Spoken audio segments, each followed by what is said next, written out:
हाँ, गाड़ियों पर हिजबुल्लाह के रॉकेट गिरे हैं। मिसाइल हमले में हाइफा के कई घरों में आग लगी है।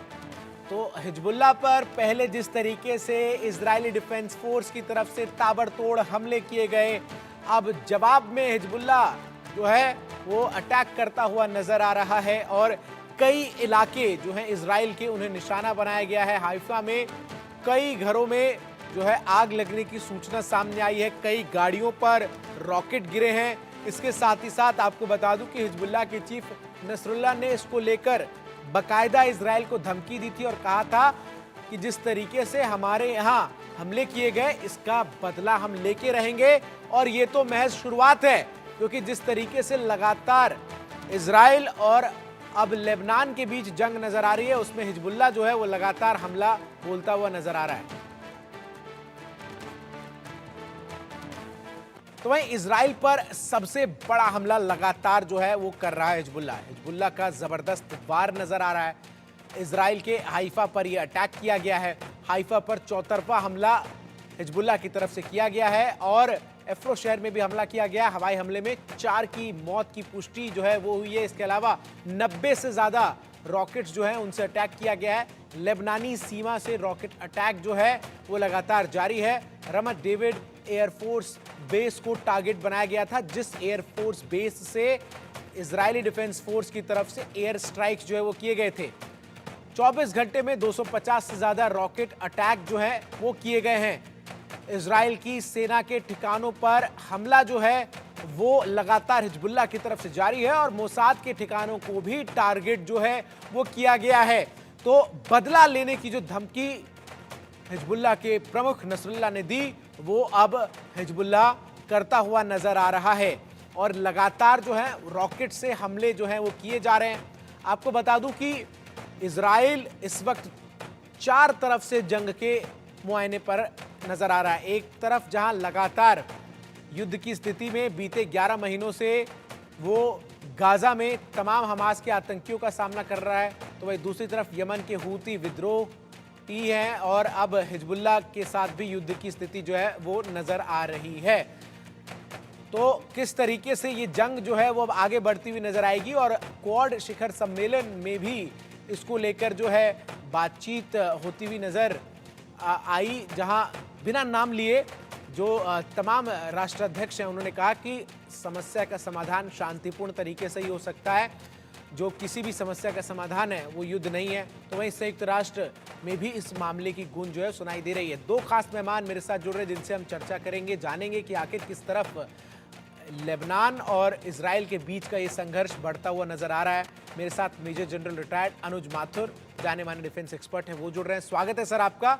और कर्नल टीपी त्यागी जी भी मेरे साथ जुड़ रहे हैं, रिटायर्ड। कर्नल बहुत बहुत स्वागत है आपका। कर्नल त्यागी जी, सबसे पहले तो सवाल यही है कि एक तरफ 1 साल पूरे होने को है जहां इजरायली डिफेंस फोर्स गाजा में हमास के साथ युद्ध लड़ रही है, तो वहीं ऐसा लग रहा है कि 1 साल पूरे होने से पहले ही एक और न्यू वॉर फ्रंट जो है वो पूरी तरीके से खुल जाएगा, ऑफिशियल तरीके से, वो लेबनान। जी, इस वक्त इजराइल पर 7 फ्रंट से हमले हो रहे हैं। उसमें वेस्ट बैंक भी शामिल है, उसमें ईरानी मिलिशिया इराक में है वो भी शामिल है, उसमें ईरानी मिलिशिया जो सीरिया में है वो भी शामिल है, और हमास, हूती और हिजबुल्लाह तो शामिल है ही। और हिजबुल्लाह ने कल रात से अब तक लगातार इजराइल के हाइफा पोर्ट में और वहां के शहरों में, रिहायशी इलाकों में लगातार हमले, रॉकेट दाग रहा है। ठीक है, हिजबुल्लाह ने जो ये कर रहा है वो क्यों कर रहा है? क्योंकि उससे पहले इजराइल ने 2-3 दिन तक तो वहां पे डिजिटल स्ट्राइक की, यानी कि उसके पेजर्स में, उनके रेडियो सेट्स में, उनके वॉकी टॉकीज में हमले कराए टेक्नोलॉजी का इस्तेमाल करके। और फिर उसके बाद एयर बम्बार्डमेंट किया, और एयर बम्बार्डमेंट ऐसा किया पहली बार बैरूत में, उस बिल्डिंग में जहां पे उनका नंबर 2 यानी कि जो इस्माइल था, जो पहले भी अमेरिकन एम्बेसी के ऊपर अटैक कर चुका था, जिसके ऊपर 6 करोड़ रुपए का इनाम रखा हुआ था अमेरिका ने, वो अपने इम्पोर्टेंट कमांडर्स के साथ मीटिंग कर रहा था, सबके सबको मार दिया गया। यानी कि एक किस्म से हिजबुल्लाह की चेन ऑफ कमांड खत्म थी, हो गई। कम्युनिकेशन सिस्टम तो उसके खत्म हो गए, उसके रडार सिस्टम खत्म हो गए, एयर डिफेंस सिस्टम खत्म हो गए। जब बिल्कुल हिजबुल्लाह जमीन पर आने को था, तो ईरान ने कहा कि नहीं नहीं, वी विल सपोर्ट यू, और चिंता मत करो, 5,000 लड़ाके हम आपको भेज रहे हैं जो सीरिया से आएंगे, 1,000 लड़ाके हुती से आएंगे, और हम आपको नए हथियार देंगे। जब उसने इस तरह का मनोबल हिजबुल्लाह का बढ़ाया, तो हिजबुल्लाह ने कल शाम से अटैक करने शुरू किए। लेकिन इनका रिजल्ट क्या होने वाला है? अगर ये अटैक थोड़े बहुत भी और बढ़े, तो फिर अब इसराइल ग्राउंड ऑपरेशन शुरू करेगा। और अगर इसराइल ग्राउंड ऑपरेशन शुरू करता है, जो उसके लिए इस समय करीब करीब मैंडेटरी या आवश्यक हो गई है। कारण दो, पहला तो ये कि उसे नॉर्थ इसराइल से अपने लाखों लोगों को विस्थापित करना पड़ा है, और उन्हें लंबे समय तक विस्थापित नहीं रहने दे सकते, लिहाजा उन्हें बसाना है। और दूसरी बात, दोबारा हिजबुल्लाह के जो एंटी टैंक वेपन्स हैं, जो मिसाइल्स हैं, वो यहाँ तक ना पहुंच पाए, लिहाजा एक बफर जोन क्रिएट करना है। और वो बफर जोन उसे लिटानी रिवर तक क्रिएट करना चाहता है, क्योंकि जिसके बारे में एक दफा पहले समझौता हुआ था। यानी अब पूरी सिचुएशन को अगर मिला के देखें और इसराइल के ग्राउंड ऑपरेशंस को अगला कदम बढ़ाएं, तो फिर यूं समझ लें कि यद्यपि हिजबुल्लाह को कहा जाता है कि वो हमास से 10 गुना ज्यादा ताकतवर है, पर मैं समझता हूँ हिजबुल्लाह को हमास के मुकाबले हराना 10 गुना ज्यादा आसान भी है। बिल्कुल, ये जो आप कह रहे हैं ये बहुत अहम बात है। मैं इस पर एक और चीज आपसे पूछूंगा, लेकिन इससे पहले दर्शकों को एक बड़ी खबर बता दूं, जहां हिजबुल्लाह ने इजराइल पर लगातार रॉकेट से हमले जो है वो बीती रात से शुरू कर दिए हैं, और हाइफा में मध्यम दूरी के रॉकेट जो है वो लगातार दागे जा रहे हैं। रमत David air course base target था, और दूर दूर तक हमलों के बाद आग और धुआं जो है वो नजर आया। इसी एयरबेस से जो है हमले बोले गए थे लेबनान पर, और इसीलिए इसे निशाना बनाया गया। साथ ही साथ हिजबुल्लाह के कई ठिकानों पर ताबड़तोड़ हमले लगातार जारी है। इजराइल के एक जो शहर है एक, उस पर भी हमला किया गया। हिजबुल्लाह के हवाई हमले में 4 लोगों की मौत की जानकारी सामने आई है। रिहायशी इलाकों में भारी नुकसान की खबर है। तो लगातार हमले जो है वो किए जा रहे हैं अब हिजबुल्लाह की तरफ से इजराइल पर, और कहीं ना कहीं जो हमले हैं उसके बाद किस तरीके का मंजर नजर आया है इजराइल में, उसकी तस्वीरें आपके टेलीविजन स्क्रीन पर हैं। सीधा मैं मेजर जनरल रिटायर्ड अनुज माथुर जी का रुख करता हूं। माथुर साहब, जो तस्वीरें हम देख रहे हैं इस वक्त और दर्शकों को दिखा भी रहे हैं, कहीं ना कहीं वो इस बात को दर्शा रहा है कि एक साल बाद फिर से इजराइल उसी स्थिति में खड़ा है। एक साल पहले ऐसी तस्वीरें नजर आई थी जहां गाजा से जो हमास के आतंकी है उन्होंने हमला कर दिया था, और अब जब उस युद्ध को एक साल जो है वो होने को है, तब लेबनान की तरफ से हिजबुल्लाह ठीक उसी पैटर्न में उससे फिर से अटैक जो है वो करता नजर आ रहा है। चंदन, देखिए, मैं थोड़ा सा आपसे इस बात में डिसएग्री करूंगा।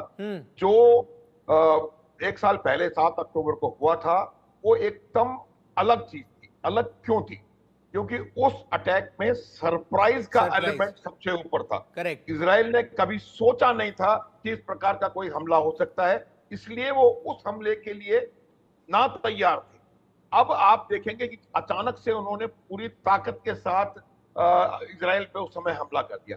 आज जो हमले हो रहे हैं, चाहे वो हिजबुल्लाह कर रहा है, चाहे वो हुती कर रहा है, चाहे वो आईसिस वाले कर रहे हैं, कोई भी कर रहे हैं, इजराइल उसके लिए आज नहीं, एक साल पहले से तैयार। जब इजराइल ने पहली बार हमला किया था हमास के ऊपर गाजा स्ट्रिप में, और लगातार उन पर एयर अटैक्स किए थे, तो इजराइल को मालूम था कि इसका असर क्या होगा।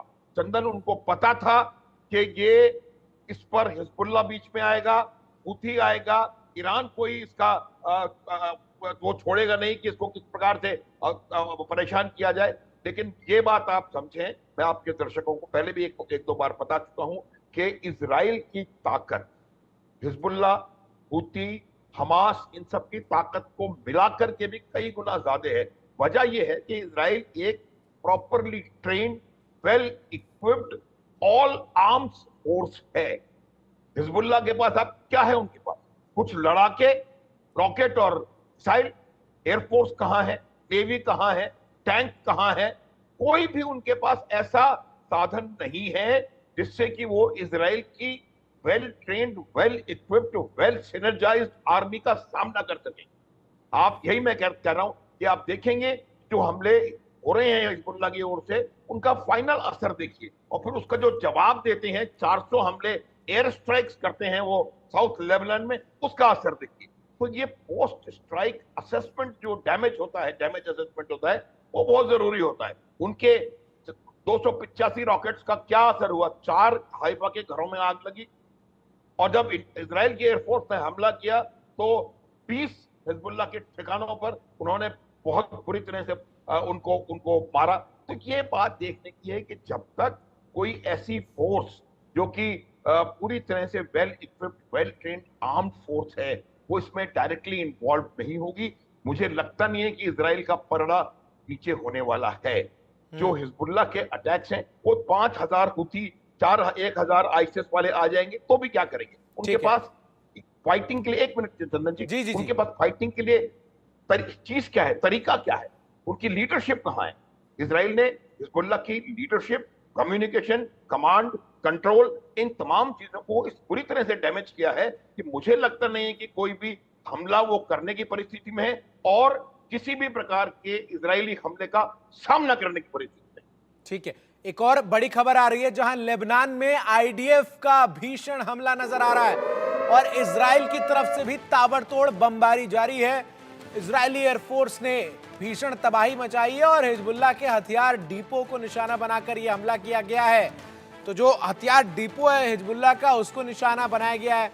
और इससे पहले आपको बता दूं कि जिस तरीके से एक और जगह को स्ट्राइक किया गया था जहां पर हिजबुल्लाह के जो तमाम टॉप कमांडर्स हैं वो रुके हुए थे, तो लगातार हमले जो हैं वो इजराइल की तरफ से भी किए जा रहे हैं। बेंजामिन नेतन्याहू ने स्पष्ट कर रखा है कि अब जो है वो मिशन हिजबुल्लाह ऑल आउट है, और इसी के लिए जो इजराइल की खुफिया एजेंसी मोसाद है वो चुन चुनकर उन जगहों को एलिमिनेट करने के प्लान को एग्जीक्यूट कर रही है जहां पर हिजबुल्लाह के टॉप कमांडर्स जो है वो रहकर ऑपरेट करते हैं। तो वहीं जो हथियार डिपो और अन्य तमाम चीजें हैं उनको भी लगातार निशाना जो है वो इजरायली डिफेंस फोर्स की तरफ से बनाया जा रहा है। तो इजराइल ने हिजबुल्लाह की कमर तोड़ दी है। पूर्वी और दक्षिण लेबनान में एयर स्ट्राइक लगातार किए जा रहे हैं। पूर्वी लेबनान में 100 से ज्यादा रॉकेट अटैक जो है वो किए गए हैं। राजधानी बेरूत में बारूदी तबाही का मंजर नजर आता है। हिजबुल्लाह के गढ़ में F-16 से हवाई हमला करता हुआ इजराइल नजर आता है। हिजबुल्लाह के हथियार डिपो पर लगातार बमबारी जो है वो भारी संख्या में इजरायली डिफेंस फोर्स की तरफ से की गई है और अगले 24 घंटे में हिजबुल्लाह के अड्डों पर हमलों की तैयारी है। कर्नल टीपी त्यागी लगातार हमारे साथ बने हुए हैं। कर्नल साहब, जब आपने पिछले सवाल का जवाब दिया था तो एंड में ये कहा था कि चुनौतियां जो है वो इजराइल के लिए भी यहां बड़ी है, क्योंकि जिस तरीके से हमास को उन्होंने इजिली जो है वो वॉर में हमने देखा किस तरीके से अंदर तक वो घुस गए, लेबनान के साथ वो परिस्थितियां जो नहीं आ पाएंगी। और चूंकि मैं खुद जो है 17 दिन जब पिछली बार वॉर हुआ वहां तो था, तो जो टोपोग्राफी है दोनों चीजों की वो बहुत ही कॉन्ट्रास्ट है। एक तरफ गाजा से जो सीमा लगती है वो पूरा प्लेन्स है, इजरायली डिफेंस फोर्स काफी अंदर तक जो है वो उस साइड घुस गई, लेकिन जो लेबनान से सीमा लगती है कर्नल टीपी त्यागी जी, वो पहाड़ों की सीमा है। पहाड़ के पीछे जो है वो लेबनान है और वहां से हिजबुल्लाह जो है वो लगातार हमले करता है। तो चुनौती वहां इजरायली डिफेंस फोर्स के लिए ज्यादा नजर आती थी और इजरायली डिफेंस फोर्स के ऊपर पिन पॉइंटेड अटैक्स करने भी ज्यादा आसान नजर आते थे।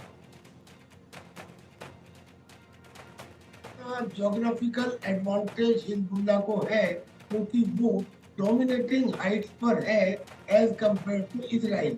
लेकिन इजराइल को 2 एडवांटेज है। पहला एडवांटेज तो ये कि जो पॉपुलेशन थी गाजा में उसकी डेंसिटी बहुत ज्यादा थी, यहाँ पे पॉपुलेशन कम है, यानी कि इजराइल के जो टैंक हैं उन्हें तबाही मचाने के लिए फ्रीडम ऑफ एक्शन बहुत मिलेगा। वो बहुत ज्यादा तबाही मचा सकते हैं, उनको बिल्टअप एरिया के अंदर लड़ाई लड़ने की आवश्यकता कम पड़ेगी। और दूसरा फायदा ये मिलेगा कि जैसे हमास में पैलेस्टीनियन ने हमास लड़ाकों को ह्यूमन शील्ड दी, यहाँ पे सुन्नी भी है, शिया भी है, क्रिश्चियंस भी है, वो हिजबुल्लाह के लड़ाकों को उस तरह की ह्यूमन शील्ड नहीं देंगे। और जो ये दो तो हो गए इम्पोर्टेंट, मगर एक सबसे बड़ा इम्पोर्टेंट पॉइंट ये है कि 3 लाख अंग्रेजों ने 30 करोड़ हिंदुस्तान पर 200 साल तक राज किया। किस वजह से? क्योंकि वो हथियारों से युक्त थे। अब जैसे जनरल माथुर ने बताया कि हिजबुल्लाह के पास है क्या, उसकी एयर डिफेंस बंद कर दी गई है, उसके कम्युनिकेशन सिस्टम जो है करीब करीब खत्म कर दिए गए। जिन पेजर को वो इस्तेमाल करता था अब उन्हें देख के उसे डर लगता है। उसके जो वेपन स्टोर थे वो खत्म कर दिए गए हैं, लॉन्चिंग पैड ज्यादातर खत्म कर दिए गए हैं। और एक मजे की बात ये है कि सबसे पहले जो टॉप लीडरशिप थी वो खत्म कर दी गई है। 15 कमांडर्स को एक दफे में मारना, उससे पहले उनका एक शुक्र कमांडर था उसको भी मार दिया गया था। तो ऐसे में वो रिटेलिएट किस चीज से करेंगे? उनके पास एयरफोर्स तो है नहीं, उनके पास में नेवी तो है नहीं। तो जनरल माथुर ने बताया कि एक well armed and from all sides, यानी कि नेवी भी, आर्मी भी, एयरफोर्स भी, वेल ट्रेन भी, वेल कोऑर्डिनेटेड भी। अब अगर मान लीजिए 10,000 लड़ाके सीरिया से या यमन से या कहीं और से भेज भी दिए जाए लेबनान में, तो वो करेंगे क्या? बिकॉज दे विल नॉट, संख्या के ऊपर किसी युद्ध का फैसला नहीं होता। युद्ध का फैसला technique, surprise, camouflage, your capability, your arms, उनके ऊपर होता है। और इस सब के ऊपर बात ये है कि अभी तक तो सिर्फ पेजर और रेडियो के अंदर ही आपने टेक्नोलॉजी देखी है इजराइल की। याद करिए, आज से 10 साल पहले एक स्टर्नस वो था बग, यानी कि जिसे मैलेशियस कंप्यूटर वेब कहते थे, उसका उसने इस्तेमाल किया था ईरान के न्यूक्लियर इंस्टॉलेशन के किसी खास प्रोग्राम को खत्म करने के लिए। बाकायदा उसके अंदर प्रोपगेशन यूनिट, उसके अंदर इवेशन यूनिट, उसके अंदर पेलोड यूनिट, इस तरह का सिस्टम बनाया गया था। मैं उसे डिटेल में नहीं जानता हूँ, लेकिन अभी तो टेक्नोलॉजी में और चीजें इस्तेमाल की जा सकती हैं। तो लिहाजा जैसे मुझे लगता है कि अगर 7 गुंडे आसपास के, मुरादनगर के, मोदी नगर के, लोनी के, ये कहने लगे कि हाँ हम आतंकवादी हैं और हम दिल्ली के ऊपर कब्जा करेंगे, तो क्या ये हो जाएगा? ऐसा ही मुझे लगता है कि ये जितने भी उस ऑक्टोपस ईरान की आतंकी भुजाएं हैं, ये लड़ेंगे, मगर इनके अंदर उस किस्म का कोऑर्डिनेशन और कैपेबिलिटी नहीं है जो इजराइल के पास है। ठीक है, बहुत सारे लोग जी जी, लेकिन इन बीच दर्शकों को कर्नल टीपी त्यागी जी एक और महत्वपूर्ण जानकारी जो है वो देना जरूरी है कि आखिर मोसाद, जो कि इजराइल की वो खुफिया एजेंसी है जो कि अगर एक बार लक्ष्य को निर्धारित कर ले तो फिर उसे नेस्तनाबूद करके रखती है, वो हिजबुल्लाह की रदवान फोर्स तक कैसे पहुंचा? आपको बता दूं कि जब बेरूत में पेजर अटैक हुआ तो कई हिजब लड़ाके जो हैं वो मारे गए। हमले में सैकड़ों लड़ाके घायल हुए, अस्पताल में ये भर्ती हुए और उसके बाद हिजबुल्लाह कमांडर पर निगरानी रखी जाने लगी। उन्हें लगातार ट्रैक किया जा रहा था। बेरूत के अस्पताल में इब्राहिम अकील भी भर्ती था और जब वो अस्पताल से लौटा तो उसे ट्रैक किया गया। अकील दक्षिणी बेरूत की एक इमारत में था और फिर उस इमारत को देखते हुए उस इमारत पर हमला किया गया। बड़ी खबर आपको एक और बताऊं, जहां लेबनान की राजधानी बेरूत में एयर स्ट्राइक जो है वो इजराइल की तरफ से किए गए हैं और बेरूत के कई इलाकों में हवाई हमले हुए हैं। 48 घंटे में लेबनान पर यह तीसरा हमला है।